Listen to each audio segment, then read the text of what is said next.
Hello. কাবাব খেতে পছন্দ করে না এমন মানুষ খুঁজে পাওয়া দায়।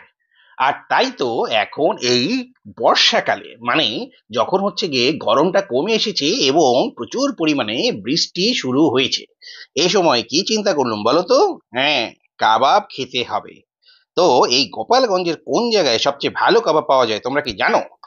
তোমরা জানো বা না জানো, আমি কিন্তু জানি না। কিন্তু এই রেস্তোরাঁতে দেখলাম সবকিছু বেশ পরিপাটি, সুন্দর গোছানো এবং পরিষ্কার পরিচ্ছন্ন।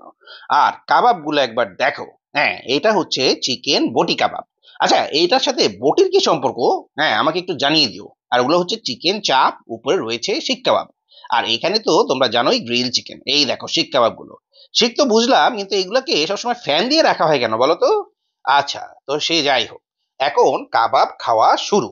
দেখতেই পাচ্ছ বিশাল বড় একটা শিক কাবাব আমার প্লেটে চলে এসেছে। হ্যাঁ, অন্যান্য জায়গায় কিন্তু শিক কাবাব গুলো থাকে হচ্ছে একটু রোগা ক্লিষ্ট, কিন্তু এখানে শিক কাবাব কিন্তু আমার মতোই মোটা সোটা স্বাস্থ্যবান। দেখেছো? হ্যাঁ, দামও কিন্তু আমার কাছে একদম রিজনেবল মনে হয়েছে। দামগুলো আমার সবকটা তো একদম পুরোপুরি মনে নেই, কিন্তু প্রত্যেকটা কাবাবই হচ্ছে 120 টাকা থেকে 200 টাকার মধ্যে। আর এই শিক কাবাব মানে কিন্তু একদম অথেন্টিক শিক কাবাব। রুমালি রুটিও যেটা দিয়েছে সেটাও কিন্তু খেতে দারুণ। হ্যাঁ, ঢাকায় কিন্তু রুমালি রুটি বলতে রুমালের মতো পাতলা বিশাল বড় একটা রুটি ধরিয়ে দেয়। এরা সম্ভবত সেরকম রুটি সেকে সেটাকে আবার হচ্ছে হালকা তেল দিয়ে ভেজে দিয়েছে। হ্যাঁ, একটু অন্য স্টাইল আর কি। হ্যাঁ, এখানে অনেক রকমের হচ্ছে গিয়ে রুটি টুটি পরোটা আছে, এক একটার এক এক রকম নাম। আর এর সাথে আমি নিয়ে নিলাম হচ্ছে চিকেন চাপ।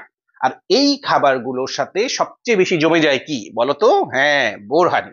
ওদের বোরহানিটাও কিন্তু বেশ ঘন, এবং দাম এটার মনে আছে 80 টাকা হচ্ছে হাফ লিটার। আর এই যে চিকেন চাপ খাচ্ছি, এটাও বেশ মজা পাচ্ছি, কিন্তু শিক কাবাবটা মনে হয় বেশি মজা ছিল। হয়তোবা আমি একটু বিফ লাভার, এই জন্য শিক কাবাবটা বেশি ভালো লেগেছে। আর এই চিকেন কাবাব আর শিক কাবাব খেয়ে, একটা রুটি খেয়ে আমার মতো স্বাস্থ্যবান একজন মানুষের পেট একদম উপচে ভরে উঠেছে। খাওয়া দাওয়া বেশ ভালোই হলো। এটা কিন্তু বিকালের নাস্তা, কিন্তু রাতে মনে হয় আর খেতে পারবো না। আর সব শেষে তো চা খেলুম। হ্যাঁ, চায়ের মধ্যে ওরা ডিম দেয়, এবং এইটার স্মেলও একটু একটু পাওয়া যায়। চাটাকে ঘন করার জন্য এই রকম করা হয়। তোমরা বলো দেখি কার চাটা ভালো। বুঝতে পেরেছো? হ্যাঁ। আর এর সামনে কিন্তু এই দত্ত মিষ্টান্ন ভান্ডার আছে, যা শুনেছি আমাদের প্রধানমন্ত্রীও নাকি এই মিষ্টিগুলো বেশ পছন্দ করে।